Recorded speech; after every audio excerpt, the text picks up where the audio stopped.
Dos, uno, grabando. Joe Springer, ¿cómo estás? Esta es la quinta charla hebdomadaria. Así es, Otto, nuevamente aquí en esta hebdomadario de la peste, Así es. hablando sobre los temas del arte en relación con la sociedad y con el tiempo en el que vivimos. Qué Sí, gusto estar contigo nuevamente. es un gustazo, querido Joe. Oye, ¿qué te parece si hoy hablamos de un tema intenso? Porque creo que alude a todo el ámbito de las artes, que es lo que conocemos y donde nos hemos profesionalizado, pero que incluya a artistas, a curadores, a museógrafos, a todo un ámbito que requiere de una profesionalización para evitar el fantasma que nos persigue de la depauperación, el fantasma de la miseria, de la pobreza, de la falta de recursos para continuar nuestra obra, de la falta de recursos para archivar de una manera profesional nuestras producciones, nuestra falta de elementos para lograr una adecuada circulación de las mismas, una adecuada inserción en el mercado, que es todo un tema, Joe, ¿no? Claro, claro, yo creo que al igual que en otras profesiones del rubro cultural, los artistas de todos los géneros y de todas las artes han visto, pues sí, mermado su ingreso, mermado su modus vivendi a partir de esta pandemia. Y es un poco paradójico, ¿no, Otto? Porque de alguna manera todos hemos tenido mm, la oportunidad de acompañar este confinamiento tan prolongado con obras artísticas que nos llegan a través de los servidores de Internet, a través del periódico, a través de varios medios.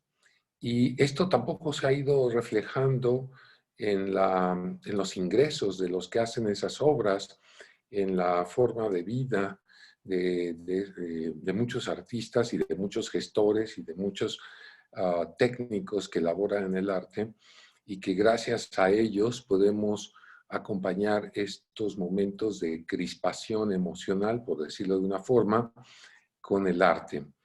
Sí. Y creo que eso es conveniente, como lo vamos a hacer en este hebdomadario, reflexionar sobre cuáles son estos medios de subsistencia o medios con los cuales se puede reducir la precarización del trabajo. Creo que eso me parece fundamental hablarlo y hay varios elementos para hacerlo. Y, e incluso yo diría, Joe, algo que probablemente todos los que nos acompañan, y tú mismo, desde luego que eres mi interlocutor, han notado. De repente, en redes sociales nos llega un aviso de algún colega, no tiene que ser artista plástico o artista visual, Ujú. puede ser un actor de teatro, un cantante de ópera, un músico, que de repente comienza a organizar colectas para solventar una intervención quirúrgica, una intervención hospitalaria. Bueno, el caso de Luis Zapata, ¿no? El famoso novelista, autor de ¿qué? El vampiro de la colonia Vampiro de la Roma. Roma, claro, que esa Exacto, novela. gente que ha trabajado desde hace décadas en lo suyo y que quizás al final de la vida se encuentra en una posición económica que le impide acceder a un servicio de salud indispensable, ¿no? Y es una pena porque son gente que se dedicó profesionalmente. Luis Zapata entre los más recientes, pero continuamente en redes sociales aparece estas peticiones que hacen además familiares de los o muy allegados al artista en necesidad. Y bueno, eso no produce más que por una parte, un bello gesto solidario, porque muchos de los artistas hacemos depósitos ahí cuando es necesario, pero nos arroja, nos enfrenta a la indudable situación y de lamentable en la que se encuentran muchos artistas, ¿no? Eh, Pienso esto, desaparece un artista y con él desaparece el que solía dar el empuje necesario para que sus obras aparecieran aquí y allá, desaparecen las situaciones más precarias, su obra sin legados, sin herederos, sin curadores que revisiten su obra y sin un proyecto siquiera de una exposición que dé cuenta de la integralidad de su obra. De modo que tan pronto como desaparece un artista en estas terribles condiciones, 5 o 6 años después ya no hay quien hable de él, ¿no?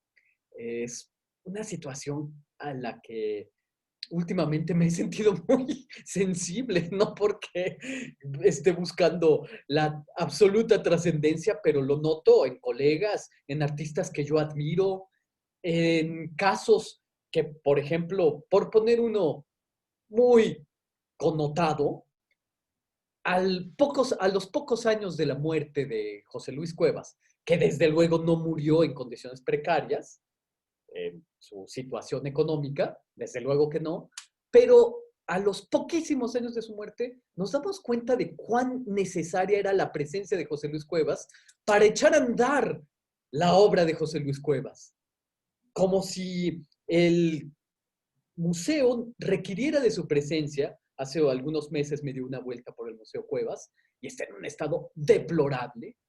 Las fichas técnicas están como parecen, no quiero ofender a nadie, pero parecen de una casa de cultura que no recibe la más mínima atención ni interés de los directivos por mantener en el mínimo digno. Fíjate que ese museo Ajá, que se encuentra ahí en el centro de la calle República de Guatemala, atrás de el Palacio Nacional, recibe fondos tanto de la Secretaría de Cultura como del gobierno de la Ciudad de México. ya. Imagínate otros museos dedicados a otras figuras de la plástica mexicana, cómo estarán. Entonces, sí, ese que acabas de decir es un buen ejemplo de cómo la precariedad en la que estamos ahorita avanzando está minando el trabajo no solamente del maestro Cuevas, sino también de la gente que trabaja en museografía, en curaduría, en restauración, en gestoría, etcétera. Entonces, creo que efectivamente se necesita como rehabilitar al sector cultural. Y te voy a decir otra cosa, Otto. La UNAM, a través de la cátedra de Inés Amor, realizó un estudio a principios de la pandemia muy interesante sobre cómo habían sido esos primeros 2 meses para los trabajadores de la cultura. Y los datos que aporta ese estudio, que está recogido en un documento de como 120 páginas, es un estudio bastante profundo, hecho con entrevistas y encuestas aplicadas con una encuestadora muy seria, revelan que pues la mayoría de los trabajadores de la cultura vieron diezmado su ingreso en porcentajes que van del 30 hasta el 60%. O sea, hubo gente que materialmente se quedó sin ingreso. Y por otro lado, también demuestran algo que si acaso ya lo intuíamos, ahora lo sabemos con certeza, que es que pues de las 5 regiones en las que podríamos dividir el país, tales como centro, norte, sur, este, oeste de la República Mexicana, la mayoría de los puestos culturales, de los trabajos del sector o de la industria cultural, se concentran en el occidente del país, la zona occidente del país, que abarca los estados de Michoacán, Jalisco, algo de Puebla, el centro del país, obviamente, la Ciudad de México, mientras que hacia el norte hay nada más un 4.6% de trabajos para personas que se dedican a la cultura. Hacia el sureste y el sur hay un 4%. Hacia el este, Golfo de México, Veracruz, Tamaulipas, tienes un 2%.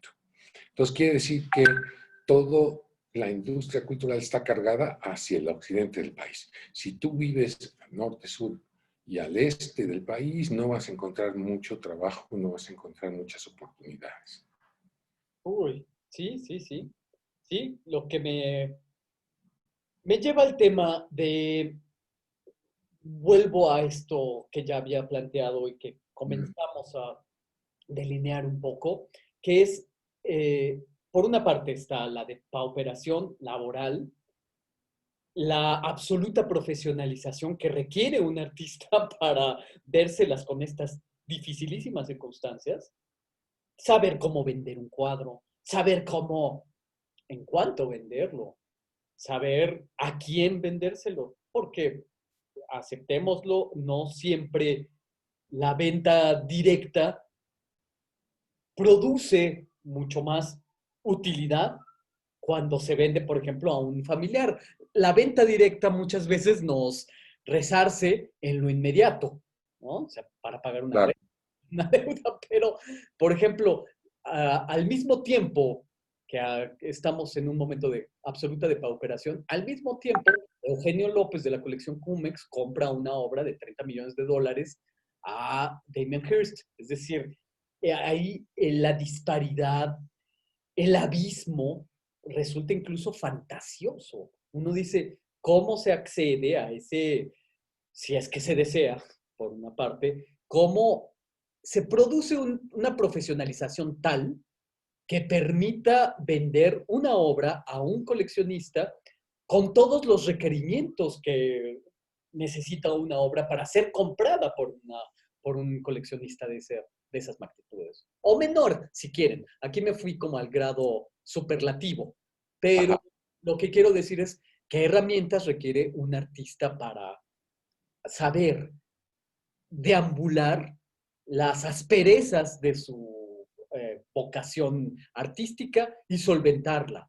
Me acuerdo yo, y probablemente tú lo recuerdes también, que pues en los años 90 el querido y admirado Felipe Ehrenberg Ajá. daba un curso de viva voz, esto era importante, daba un curso que se llamaba El arte de vivir del arte. ¿Cómo, cómo no? Y después, Perfecto. Yo mismo tomé el curso no y sé, de alguna manera puedo decir que me ayudó a entender las problemáticas de lo que significa tratar de vivir del arte. Eh, pues primero fue un curso que tú tomaste, yo no, ajá. publicó un libro y yo También que lo lo publicó el Instituto Politécnico Nacional. Así. mira, no recordaba eso porque además fue en un tiraje, yo supongo, pequeño. Sí, un tiraje de 1000 ejemplares, como suele suceder con estos manuales, exacto. Y bueno, pues ahí, para los que nos escuchan, era un libro en el que daba muchos consejos a artistas. Primero, si vivías en casa de tus papás y querías ser pintor o grabador o Claro, de las manifestaciones de las artes visuales, pues tenías que acoplar tu espacio para hacerlo. No podías hacerlo en la casa en la sala de tu casa. Tenías que acoplar un espacio digno para trabajar, que claro, claro. tirar la pintura sin ningún problema y meterte en problema con tus papás, ¿no? Ajá. Eh, entonces, daba consejos de cómo acoplar tu espacio. Pero al final venía una adenda muy útil que eran como los oficios que necesitaba un artista. Por ejemplo, cómo expedir un certificado de autenticidad, cómo hacer un control de Sí, venta, cómo establecer un parámetro para vender. Es decir, no puedes aspirar a vender un cuadro en 250,000 pesos con una exposición, o con dos, o con tres incluso, claro, ¿no? O sea, ¿cómo, claro. cuál es la lógica de la alza de precios ¿A qué obedece? Eh, no porque uno considere que ha hecho su mejor obra y que es en la que ha destinado la mayor parte de su genio y de lo que ustedes deseen, uno va a disponer que se trata de una obra de 400,000 pesos. Uno la puede poner a 400,000 pesos, desde luego que sí, no significa que vaya a ser vendida en 400,000 pesos. Entonces, era una serie de consejos muy útiles que mira, yo no sé si funcionaba mejor en el curso de Viva Voz, porque realmente lo que a mí me resultaba útil era pues el certificado de autenticidad, pero no mucho más allá. Tampoco es que yo hiciera Bueno, un... aquí hay algo muy interesante de lo que estás diciendo y me parece que es importante compartir esta opinión. Mira, se maneja en este lugar mítico que llamamos el mercado del arte como si fuera una especie de panacea para resolver el problema de los artistas visuales, ¿no? Podríamos hablar también del mercado de la dramaturgia y el mercado literario y las ferias literarias, etcétera. Pero esencialmente, y creo que los dos lo hemos vivido, como muchos de nuestros amigos que nos están viendo, que es dos categorías que son como dos polos de la ecuación. Uno es el artista que llamamos comercial, como con cierto dejo de, bueno, pues es un artista comercial, ¿no? Traicionó a su, a su musa, ¿no? Y por el otro lado, el artista de vanguardia. El artista de vanguardia es aquel que trabaja en sus ideas, en sus conceptos, independientemente se vendan o no se vendan, ¿no? Entonces podríamos decir que el primero, el artista comercial, está motivado externamente. ¿Por qué? Porque conoce el lugar donde se desplaza, está dispuesto, digamos, a seguir las tendencias del mercado, sabe cuáles son las tendencias que se están de moda, a la venta, etcétera, y sabe insertarse en ese lugar. Y por el otro lado, el artista de vanguardia, que él tiene una motivación interna. Su motivación interna es ser fiel a sí mismo, ser fiel a su capacidad de, de trabajo, a su lealtad con sus principios, a su ética de creación, ¿no? Claro que en medio de esas dos posiciones hay varias otras mezclas, ¿no? Yo considero que en mi trabajo tengo algo de los dos. Pero lo que decía Felipe Eber, y por eso me permití hacer esta acotación, era que en México, en este país específicamente, se refería a él y lo decía a veces con un dejo de amargura, decía, en este país si tú eres un artista comercial, la gente te considera que te vendiste. Y es que los artistas tienen algo que es la autonomía y la libertad. Entonces, la autonomía es un principio que te permite funcionar como un agente independiente y ser dueño de tu tiempo y ser dueño de tu creación. Y la libertad es algo que mucha gente quisiera tener en sus puestos de trabajo y no lo tiene. Entonces, la gente considera que los artistas en general, y esto se ha estudiado estadísticamente en varios países, aún en países del primer mundo, considera que los artistas no deberían comerciar con su arte, porque se trata de un don que tienen desde su nacimiento y entonces como es un don casi divino, entonces constituye un error comercial con esto que para ellos es más fácil. Por otro lado, la gente siente un poco de envidia de que el artista hace lo que le gusta, porque un alto porcentaje de la gente no trabaja en lo que le gusta, trabaja por necesidad y para obtener un recurso económico con el cual solventar sus necesidades económicas, y muchos trabajan muchas horas a la semana y no consiguen ni siquiera resolver esas necesidades, ¿no? Entonces, Felipe hacía esta como distinción de decir, si de verdad quisiéramos ser autónomos y libres, deberíamos optar por esa vía de ser profesionales, que quiere decir, si yo vendo mi obra no en el mercado, sino en una estructura muchísimo más amplia que el mercado del arte, que permite que yo ejerza mis habilidades creativas.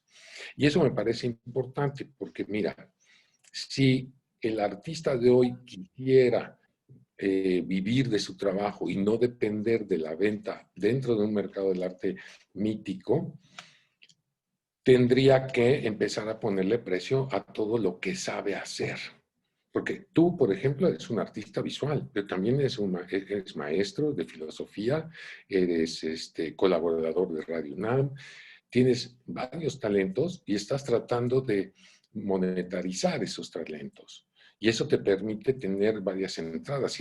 Si no se ven en las pinturas, de todas maneras tú tienes una serie de talentos que te permiten un ingreso digno y que te mantienen esa libertad y esa autonomía. En cambio, otros artistas que viven bajo esa mitología de que el artista no se vende, de que no puede ser comercial, entonces creen ellos mismos, erróneamente me parece, que ellos no pueden hacer otra cosa, que hay que ser fiel a la musa, que si eres músico tienes que ser músico y nada más de vivir de componer música o ejecutar música, que el hablar de música, el escribir de música, el pensar de música, el hacer conferencias sobre la música sería como no dedicarse a lo que a tu talento. Claro. Yo creo que como Felipe, los talentos vienen como en cascada, o sea, los artistas visuales saben hacer otras cosas y podrían vivir de ellas.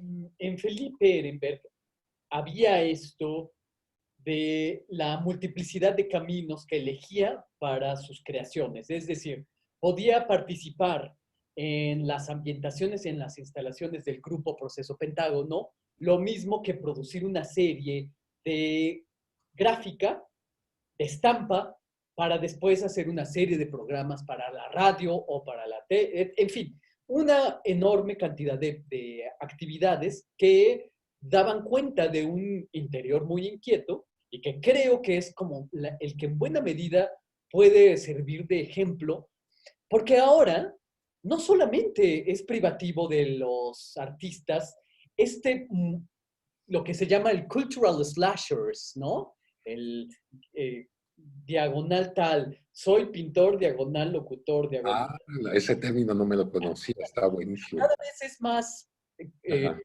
eh, cada vez es más frecuente escuchar no solamente artistas que se dedican a una enorme cantidad de cosas. Historiador, diagonal DJ, diagonal antropólogo, qué sé yo, ¿no? Puede ser, ¿por qué no? Ajá.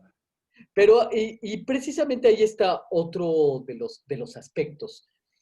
Yo recuerdo también muy vivamente, además del arte de vivir del arte, recuerdo el libro que también creo que ha salido de circulación, yo ignoro por qué, si tú lo has visto, corrígeme, que es el libro Las reglas del arte de, De Pablo, de Pablo Pierre, Helguera. de Pierre Sí. Bourdieu, el sociólogo Pierre Bourdieu. Ya, disculpa. Es que Pablo Helguera, tú lo conoces, es un artista que también ha hecho muchas contribuciones al estudio de las actividades artísticas y una de ellas ha sido este libro que era como un manual de Carreño, ¿no? Claro que Pero bueno, no quiero interrumpir tu discurso. Hablemos de Pierre Bourdieu, que también me parece muy interesante su propuesta. sí, en efecto, las reglas del arte de Helguera era cómo comportarte en una exposición. Claro, que, no, que lo sepan quienes nos ven, que era todo en un sentido irónico, altamente irónico, ¿no? Irónico pero verdadero, como suele ser la buena ironía. O sea, la buena ironía pretende sí un poco hacerte reflexionar sobre aspectos que son contradictorios en la vida cotidiana, ¿no? Exacto, exacto. Sí, sí, Pero hablemos primero de las ideas de Bourdieu, que también es un tema que yo frecuentemente toco en mis clases. pues bueno, este libro es un análisis muy, muy profundo de los mecanismos en los que se activa la producción artística. que no es privativa del productor. Es decir, el gremio artístico está comprendido por productores, por museógrafos, por críticos, por maestros, por galeristas, y muchas Sí, veces estos agentes de la profesionalización del arte no coinciden entre sí. Es decir, no significa que un maestro en artes que sea muy querido y muy respetado tenga un lugar en el mercado del arte. Y no significa que alguien que tenga un importante mercado galerístico tenga una presencia importante en los salones de clase. No es de lo que hablan los estudiantes de arte. En fin, cómo los caminos se dividen, pero hay una parte que es donde estamos, que es la parte del productor, que me interesa mucho y que ujú, compartirte yo y compartirles a los que nos acompañan, que es, dice algo que desde que yo lo leí me pareció, me dejó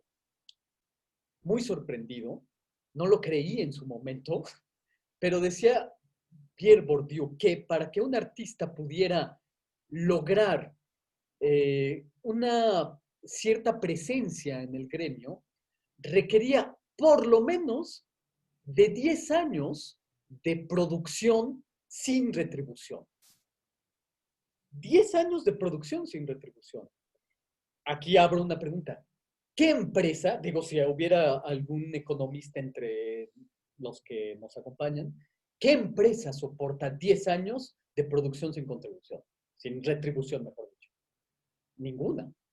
ninguna, sí. Lo decía, 10 años de producción sin retribución. Es decir, quien no logra esos 10 años de producción, digámoslo así, desinteresada o que no busca la inmediatez de las retribuciones, no podrá eventualmente insertar su nombre, su producción en un ámbito de discusión curatorial, no podrá entrar a la plática de los coleccionistas, etcétera. Resulta desde luego paradójico, porque hay artistas que entran muy rápidamente a un mercado importante y lo hacen en los primeros años de su producción, pero aquí el tema del aguante, del soportar 10 años produciendo, buscando una voz propia sin la retribución, era importante para Pierre Bourdieu. Ujú. Lo repiten los curadores, los investigadores que recientemente publicaron un catálogo de William Blake, la última de las exposiciones que revisan la obra de William Blake en la Tate. En la Tate. Y mencionan precisamente esto, como William Blake, el gran poeta, grabador, profeta, autor de Las bodas del cielo y del infierno y todas estas obras extraordinarias, cómo realmente nunca entró en un ámbito de profesionalización que lo llevara a compartir salas de exposición con Joshua Reynolds, por ejemplo, por poner un ejemplo. Sino que siempre se mantuvo William Blake en un ámbito profesional, digamos, voy a decirlo así, siempre fue un amateur que le permitió este amateurismo buscar el, los temas más profundos de su poesía.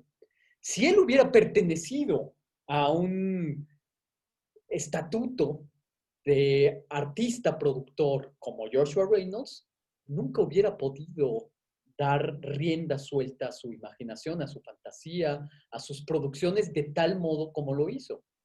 La producción de William Blake implicó un cierto amateurismo porque además se permitía hacer lo que ningún profesional se hubiera permitido hacer, ¿no? Color. Claro. Bueno, eso es precisamente lo que yo señalaba hace un momento, ¿no? Que siempre ha habido estas dos tipologías de artista en cada época y en cada cultura y en cada territorio, vamos a decirlo así, ¿no? El artista que es exitoso económicamente porque trabaja para la burguesía, para la aristocracia, para los grandes coleccionistas, etcétera, y que es una personalidad social, puede ser, por ejemplo, Hace rato mencionabas tú a José Luis Cuevas, ¿no?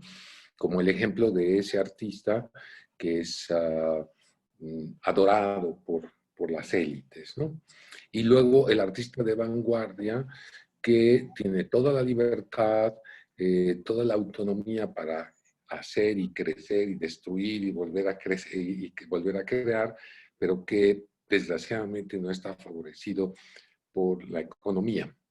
Y entonces quizás a su muerte, como sucedió por ejemplo con genios como Rembrandt o como Mozart, pues mueren empobrecidos y su obra es recuperada años o siglos después por los estudiosos, por los académicos que ven entonces el justo valor histórico y el valor artístico de la obra, ¿no?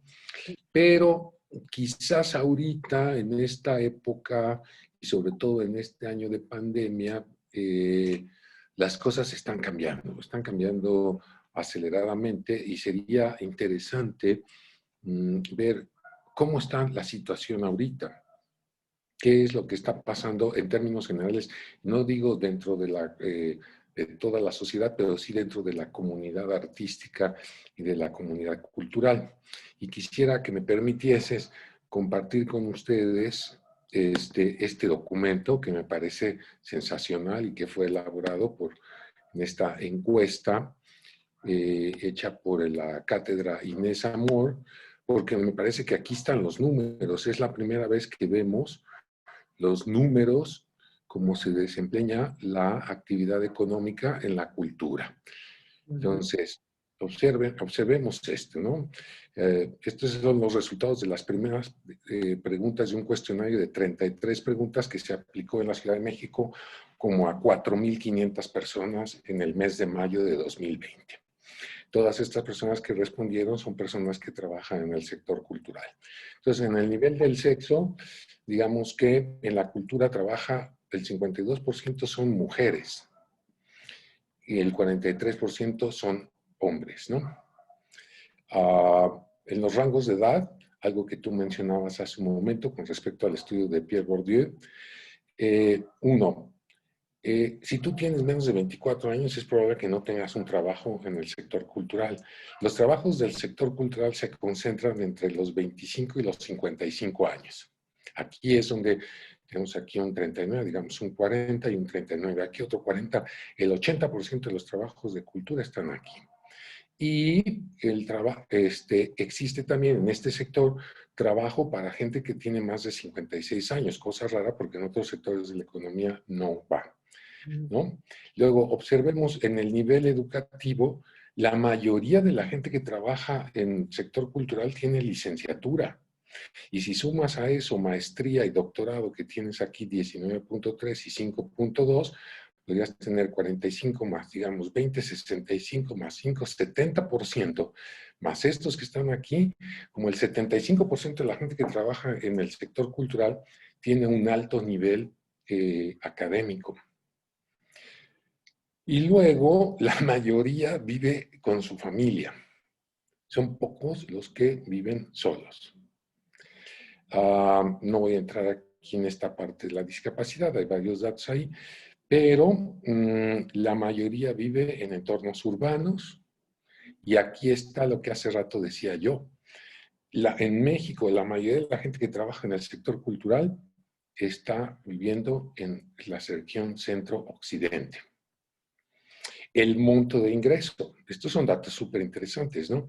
El monto de ingreso, el número más alto de personas que trabajan en la cultura tienen un ingreso apenas de entre 10 y 15 mil pesos mensuales, es el 20%. El siguiente es de 16 a 20 y luego van bajando. Y luego sube casi después de muchos escalones hasta más de 45 mil pesos mensuales. Pero es un dato interesante, ¿no? Que si vas a trabajar en cultura, tu ingreso casi siempre va a estar en las filas bajas. Y luego, ¿quiénes de estas personas son artistas independientes? La mayoría se clasifican a sí mismos con como artistas independientes, luego asalariados con una institución pública y productor o gestor independiente. ¿Qué te parece? Pues interesantísimo. ¿De dónde obtuviste estas gráficas? Estos son el resultado de una encuesta que hizo la Cátedra Inés Amor de la Dirección de Difusión Cultural de la UNAM. Y se realizaron entre abril y mayo 4.500 encuestas Pues por sí. una empresa que se llama Mitofsky, que es una empresa bastante seria que ha hecho muchas encuestas al respecto de aspectos políticos, candidatos, etc. Entonces la UNAM contrató a esta empresa, hicieron este estudio que me parece súper interesante. Ahora ve cómo se distribuyen los que contestaron esta encuesta, quiénes trabajan, ¿no? O con quién se trabaja en cultura. El teatro es el que más gente abarca, un poquito abajo, artes visuales, después enseñanza artística, 6.8, música, 5.7. ¿Qué te parece? Pues me ¿Me parece. puedes permitir un momento porque se le está acabando la batería a esto y voy corriendo por Corre, corre, cable? corre, Pero corre. lee estos datos para que veas que... ¿Qué les parece? Pues a mí me parece elocuente. Estas cifras me parece que ponen sobre la mesa nuestro tema, el tema de cómo dejarle a la posteridad que arregle un legado es, me parece, la más grande ingenuidad. Hay un libro de título La obra, ese es el título, su autor es Emilio Solá, en el que pone pues los patetismos, la organización patética de un artista, que es una caricatura de Paul Cézanne, de cómo prescinde de todo tipo de felicidad conyugal, felicidad amistosa, felicidad cotidiana, en aras de buscar una obra errada, una obra patética, dolorosa, y que arroja al artista al más terrible de los destinos. No solamente el olvido de sí mismo durante la vida, sino el olvido del artista después de la muerte. El libro de la obra de Emile Solá termina con pues una reflexión. Pregunta Emile Solá, ¿qué tal si la posteridad no se encarga de darnos justicia? Hay que engañar a la posteridad y trabajar en el presente. Con esto lo que quiero decir es que eh, el artista no puede dejárselo todo a esta idea romántica de que la posteridad se encargará de arreglar su legado, de darle el lugar que le corresponde o que uno cree que le corresponde, sino que hay que trabajar para profesionalizar la venta, para entender muy bien el gremio, el mercado, el ámbito histórico que nos ha tocado vivir, lo que nos corresponde hacer, lo que nos corresponde esperar también, ¿no? Eso es un tema que puede quedar como abierto para que lo platiquemos la próxima semana si es que se nos antoja. ¿Cómo ves, Joe? Claro, yo concluiría también, de acuerdo contigo, creo que en la actualidad ser artista no implica únicamente vivir para la creación y para la musa, es necesario que el artista también sea un administrador de sus talentos y un administrador de su tiempo y un administrador de varios recursos. Y lo que vamos a ver en los próximos años, empezando ya 2021, es precisamente una necesidad de darle valor económico a todas las actividades que realiza el artista. Mira, por último, nada más quisiera compartir con los compañeros tarifario que me hicieron llegar para que vean ustedes cómo ya empezaron a considerarse ciertos tabuladores. Por ejemplo, lo que debería de cobrar un artista visual por una muestra individual. Si se es un artista con una trayectoria, en un espacio de alto impacto son 97.500 pesos, en uno de mediano impacto 60.000. Si se trata de un artista de mediana carrera, 65.000, 40.000. Y para un artista emergente, 40 y 25.000 pesos en un espacio de mediano impacto. Ahora, escritura de texto para un artista de trayectoria, o sea, él escribe un texto para un espacio de alto impacto, una revista como Artes de México, si quieres, 25.000 pesos. Para una revista no tan conocida, 15.000. Artista de mediana carrera, 13.500 pesos por texto, 7.500 pesos por un texto en una revista de poco tiraje.